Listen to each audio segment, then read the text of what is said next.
नमस्कार दोस्तों, मैं मानवी पानीग्राही बस्तर कृषि कोचिंग में आपका स्वागत करती हूँ।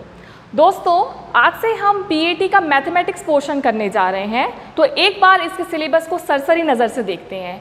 तो देखिए दोस्तों, मैथमेटिक्स में 6 पार्ट आते हैं, टोटल 20 मार्क्स का गेन करेगा। तो फर्स्ट पॉइंट होता है अर्थमेटिक प्रोग्रेशन यानी कि समांतर श्रेणी, जिसकी वीडियो आज मैं आपको देने जा रही हूँ।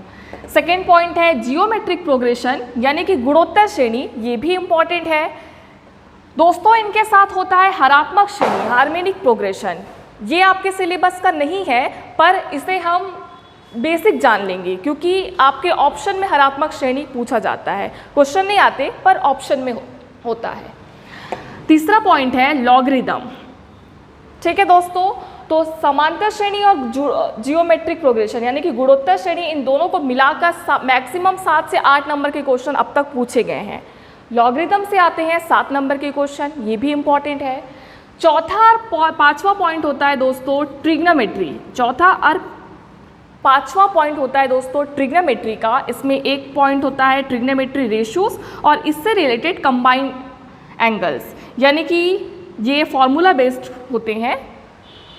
मैक्सिमम अब तक ट्रिग्नोमेट्री से ही क्वेश्चन पूछे जाते हैं, सबसे ज़्यादा हमें इसी पोर्शन में मेहनत करने की ज़रूरत है दोस्तों। और लास्ट होता है स्टैटिस्टिक्स यानी कि सांख्यिकी, इससे अब तक मैक्सिमम 3 से 4 नंबर के क्वेश्चन पूछे गए हैं। तो दोस्तों ये कम नहीं होते हैं, 3 से 4 नंबर के लिए भी हमें मेहनत करनी है क्योंकि आपको गवर्नमेंट कॉलेज में सिलेक्शन दिलाना हमारी जिम्मेदारी, इसलिए हम सारे पोर्शन को 1 बाय 1 क्लियर करेंगे। ठीक है दोस्तों, तो स्टार्ट करते हैं आज का वीडियो जिसका नाम है समांतर श्रेणी। वीडियो स्टार्ट करने से पहले मैं आपको बताना चाहती हूँ कि ये मेरा पहला वीडियो है दोस्तों, इसलिए प्लीज़ दोस्तों मुझे एंकरेज करने के लिए वीडियो को ज़्यादा से ज़्यादा लाइक कीजिए, शेयर कीजिए और चैनल को सब्सक्राइब करना ना भूलें। तो चलिए दोस्तों स्टार्ट करते हैं समांतर श्रेणी। जब मैं आपसे पूछूं कि श्रेणी क्या होती है तो जाहिर सी बात है आपके माइंड में चलेगा 1 2 3 4 एंड सो ऑन, इसे कहते हैं श्रेणी। बिल्कुल सही। जब 2 डिजिट के बीच में कॉमा प्लस या माइनस टाइप के चिन्ह हमको दिखते हैं तो इस टाइप के टर्म्स श्रेणी कहलाते हैं, जिसमें ये हो गया पहला पद, दूसरा पद, तीसरा पद, चौथा पद एंड सो ऑन। यहाँ तक तो क्लियर है। तो ये बात हो गई दोस्तों श्रेणी की। ठीक है, अब देखते हैं समांतर श्रेणी क्या होती है। तो नाम से स्पष्ट है, समांतर को अगर मैं संधि विच्छेद करूं तो मुझे मिलेगा समान प्लस अंतर। क्या मिलेगा दोस्तों? समान प्लस अंतर यानी कि समांतर। तो इसे पहचाना बहुत आसान है। 2 डिजिट के बीच में जब समान अंतर मिले तो इसे क्या कहते हैं? समांतर श्रेणी। देखिए दोस्तों, आपके एग्जाम में नहीं दिया जाएगा कि समांतर श्रेणी है इसका nवां पद ज्ञात कीजिए, गुणोत्तर श्रेणी है इसका 5वां पद ज्ञात कीजिए। सबसे पहले आपको पहचानना आना चाहिए दोस्तों। तो पहचान करना का सिर्फ एक तरीका है, आपके पास सपोज सीरीज रहेगी 2 4 6 8 10 एंड सो ऑन, ये समांतर श्रेणी है। क्यों? क्योंकि इनके बीच का अंतर समान है। 4 में से 2 घटाने पर 2 मिलता है, 6 में से 4 घटाने पर भी 2 मिलता है, 8 में से 6 घटाने पर भी 2 मिलता है। तो पहचान करना बहुत आसान है दोस्तों। ठीक है, इसी प्रकार से 5 10 15 एंड सो ऑन, इनके बीच में 5 5 का अंतर है, इसीलिए ये समांतर श्रेणी है। यहाँ तक तो क्लियर है दोस्तों। तो दोस्तों समांतर श्रेणी पहचानना आप जान गए। अब देखते हैं इसका जनरल फॉर्म क्या होता है। इसका सामान्य रूप या general form of arithmetic progression या समांतर श्रेणी। तो दोस्तों देखिए, इसका जनरल फॉर्म होता है, पहला पद होता है ए, सीरीज में 1 2 3 4 एंड सो ऑन। इसमें सबसे पहले आपको जो भी संख्या दिखती है इसे आप कहेंगे प्रथम पद या फर्स्ट टर्म, इसको स्मॉल ए से डिनोट करते हैं दोस्तों। ठीक है, नेक्स्ट इसका दूसरा पद होता है a प्लस डी, यानी कि प्रथम पद में मैंने कुछ जोड़ा जिसे सार्वंतर कहते हैं, आगे इसके बारे में समझेंगे हम। प्रथम पद में मैंने सार्वंतर जोड़ने पर ये मिल जाता है दूसरा पद। इसी प्रकार a plus 2d, a plus 3d and so on. यहाँ तक ठीक है दोस्तों। ये इसका जनरल रूप है a plus D, a plus 2d, a plus 3d and so on. अब देखते हैं, आप जानते हैं कि जो भी हमको सबसे फर्स्ट दिखता है ये होता है a, मीन्स प्रथम पद a1, दूसरा पद है इसका a2, तीसरा पद है A3, चौथा पद है A4, यानी कि ये इसका चौथा पद है, ये तीसरा, ये दूसरा, ये पहला, इस तरीके से चलता जाएगा। अब दोस्तों आप मुझे बताइए कि इसका nवां पद क्या हो सकता है। तो देखिए nवां पद के लिए मैं डिनोट करती हूँ TN से समांतर श्रेणी का nवां पद, यानी कि पद की English term nth term of AP, that is equal to क्या होना चाहिए। आप देख रहे हैं पहला पद A है, दूसरा पद क्या है A है, यानी कि कोई भी पद हो A सब में कॉमन है, इसलिए nवां पद में भी सबसे पहले मैं A लिख रही हूँ। जहाँ तक ठीक है। अब क्या कर रहे हैं, सब में सार्वंतर को जोड़ा जा रहा है, ऐड किया जा रहा है, इसलिए मैं यहाँ पे धन का चिन्ह लगाऊंगी। यहाँ तक ठीक है दोस्तों। अब आप देखिए जब पहला पद A था, A प्लस 0D आप इसको लिख सकते हैं, A प्लस 0D, पहला पद क्या था बिना D वाला। जब पहला पद है तो यहाँ पे D कितनी है 0, सार्वंतर की संख्या है 0। जब पद दूसरा है तो इसमें मिला 1D, जब पद तीसरा है तो इसमें मिला 2D, जब पद चौथा है तो उसमें मिला 3D। आप देख रहे हैं जब पद nवां है 3D, जब पद तीसरा है तो उसमें मिला 2D, जब पद चौथा है तो उसमें मिला 3D। जब पदों की संख्या 4 है तो इसमें एक कम सार्वंतर मिल रहा है। तो जाहिर सी बात है जब हमारे पास n पद है तो इसका फॉर्मूला कैसे बनेगा, n में से एक come means n-1 into D, तो सब में कॉमन था, तो इस प्रकार से D। तो ये फॉर्मूला बन गया दोस्तों, याद रखने का सबसे आसान तरीका, समांतर श्रेणी का nवां पद that is equal to A plus n-1 into D। Formula बन गया, आप फॉर्मूले पे सब्स्टिट्यूट करके किसी भी क्वेश्चन का आंसर पा सकते हैं। ठीक है दोस्तों, सेम क्या होता है, इसी पे बेस्ड एक और फॉर्मूला है that is L equal to A plus n-1 into D। तो आप देख सकते हैं कि इस दोनों फॉर्मूले में राइट साइड का पार्ट सेम है, A plus n-1 into D, A plus n-1 into D. अंतर सिर्फ लेफ्ट साइड के पोर्शन में है। इसे कहते हैं समांतर श्रेणी का nवां पद और इसे कहते हैं अंतिम पद, लास्ट टर्म ऑफ AP। ठीक है, अभी इन दोनों में डिफरेंस आपको बताऊंगी कि किस प्रकार से n रखना है और किस प्रकार से l रखना है। तो दोस्तों शुरू करते हैं आज का पहला क्वेश्चन। तो दोस्तों आज के वीडियो का पहला क्वेश्चन आप अपनी स्क्रीन पर देख पा रहे हैं। जो क्वेश्चन इस प्रकार से है कि श्रेणी, आपको नहीं बताया गया कि समांतर श्रेणी है, बट लिखा है श्रेणी 2, 5, 8, 11 एंड सो ऑन का 17वां पद ज्ञात कीजिए। इस श्रेणी का 17वां पद क्या होगा, यानी कि पहला पद क्या है, सबसे पहले आपको जो दिख रहा है ये होती है पहला पद, उसके बाद दूसरा पद, तीसरा पद, चौथा पद, ऐसे करते करते 17वें पॉइंट पे कौन सा नंबर आएगा, इसका आंसर क्या होगा ये हमको जानना है। ठीक है, तो सबसे पहले आप लिखेंगे A बराबर जो आपको सबसे पहले दिख रहा है दैट इज 2, प्रथम पद, श्रेणी का प्रथम पद मिल गया 2। अब याद करते हैं दोस्तों सार्वंतर क्या है, तो आप देख पा रहे हैं इन सबके बीच में 3-3 का अंतर है, यानी कि समांतर श्रेणी तो है। तो कोई भी 2 टर्म ले लीजिए, इसमें दूसरे पद में आपको पहले पद को माइनस करना होता है। दूसरा पद क्या है दोस्तों 5 और पहला पद क्या है 2। 5 में से 2 घटाने पर मिलेगा 3, ये आपका सार्वंतर हो गया D का मान। ठीक है दोस्तों, यहाँ तक सब क्लियर है। अब ज्ञात करते हैं इस श्रेणी में ये 17वां पद होता क्या है। तो दोस्तों मैंने बताया था एक TN और एक बताया था L, यानी कि श्रेणी का nवां पद और एक श्रेणी का अंतिम पद आपको पहचानना है। तो किसी क्वेश्चन में अगर आपके नंबर के साथ वा लिखा है, या इसी को इंग्लिश में क्या लिखते हैं 17th, यदि किसी क्वेश्चन में नंबर के साथ वा या इंग्लिश में 17th TH लिखा है, इसका मतलब ये है आपका स्मॉल n का मान। ठीक है दोस्तों, यानी कि इस बार आप क्या लिखेंगे TN की जगह में आप क्या लिखेंगे T17। यहाँ तक क्लियर है दोस्तों। ठीक है, और देखते हैं L कब लिखेंगे। यदि आपके क्वेश्चन में वा या TH नहीं लिखा है, इसका मतलब ये क्या है स्मॉल l का मान। पहचानना बहुत आसान है दोस्तों। ठीक है, तो आपके क्वेश्चन में इस बार दिया था 17 के साथ वा, यानी कि इसका 17th टर्म आपको ज्ञात करनी है। वैसे भी आपने स्कूल लाइफ में सुना है nth टर्म होता है, nवां पद होता है, कभी आपने lth टर्म नहीं सुना होगा। ठीक है दोस्तों, तो चलिए अब इसका फॉर्मूला लिखते हैं। फॉर्मूला आप जानते हैं, Tn equal to A plus n minus 1 into D. इसमें t की जगह तो t ही लिखेंगे, n का मान आपके पास दिया है वहाँ के साथ 17, मतलब ये हो गया हमारा n का मान।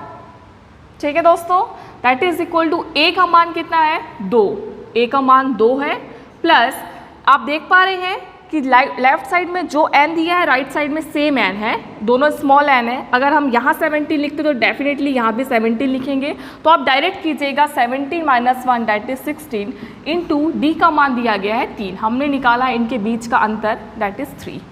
जहाँ तक क्लियर है दोस्तों? तो देखिए T17 17वां पद ज्ञात करना है, तो 2 प्लस 16 इंटू 3, 16 तिया 48 होता है, एंड 48 प्लस 2 दैट इज़ 50, यानी कि आपके सीरीज़ में 17th नंबर पे जो टर्म आएगा वो होगा 50, यानी कि आपके सीरीज़ में 17th नंबर पे जो नंबर आएगा वो है 50। ठीक है दोस्तों, तो देखिए मैं आपको समझा रही हूँ इसलिए मुझे इतना लंबा डेरिवेशन करना पड़ रहा है। आपके पीएटी एग्जाम में रफ वर्क के लिए बहुत छोटा सा स्पेस होता है, इसलिए आपको डायरेक्ट करना होता है। ठीक है दोस्तों, चलिए दोस्तों, मुझे उम्मीद है कि पहला क्वेश्चन आपको समझ में आ गया होगा। इस पे बेस्ड दूसरा क्वेश्चन करते हैं जो डेसिमल में है। तो ये क्वेश्चन आपके स्क्रीन पर कुछ इस प्रकार से है। श्रेणी 0.7, 0.71, 0.72 एंड सो ऑन, इसका 8वां पद क्या होगा? लो खुश हो जाओ दोस्तों, इसमें n या l होगा, ये पहचानना बहुत आसान है, जैसे कि मैंने आपको पहले ही बताया। ठीक है, सो क्या करूँ मैं? सबसे पहले a का मान, आपकी सीरीज में सबसे पहले आपको जो भी संख्या दिखती है ये क्या होता है? प्रथम पद या first term that is a। जहाँ तक क्लियर है? अब आपको निकालना है इसका सारवंतर या कॉमन डिफरेंस, जिसको d से प्रदर्शित करते हैं दोस्तों। तो ये होता है सेकेंड टर्म में फर्स्ट टर्म को घटाने पर जो संख्या मिलती है उसे कहते हैं सारवंतर, जैसा कि मैंने पहले बताया, दैट इज 0.71 माइनस 0.7। अब आप उसको सब्ट्रैक्ट करेंगे तो क्या होगा?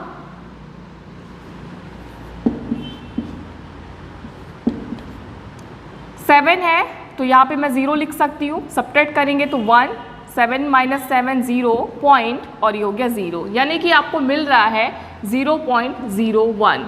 बड़ी संख्या के सामने पॉजिटिव है इसलिए प्लस 0.01। यहाँ तक ठीक है दोस्तों?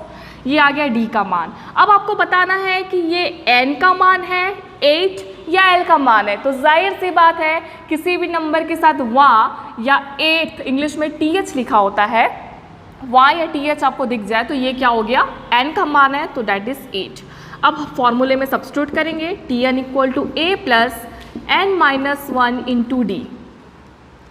ठीक है दोस्तों, सो T8 इक्वल टू a का मान कितना है? 0.7 प्लस 8 माइनस 1 डायरेक्ट करना है दोस्तों, ठीक है, इंटू d का मान है 0.01, that is equal to 0.7 plus 7 into this 0.07। अब मैं उसको ऐड करूंगी तो मुझे क्या मिलेगा?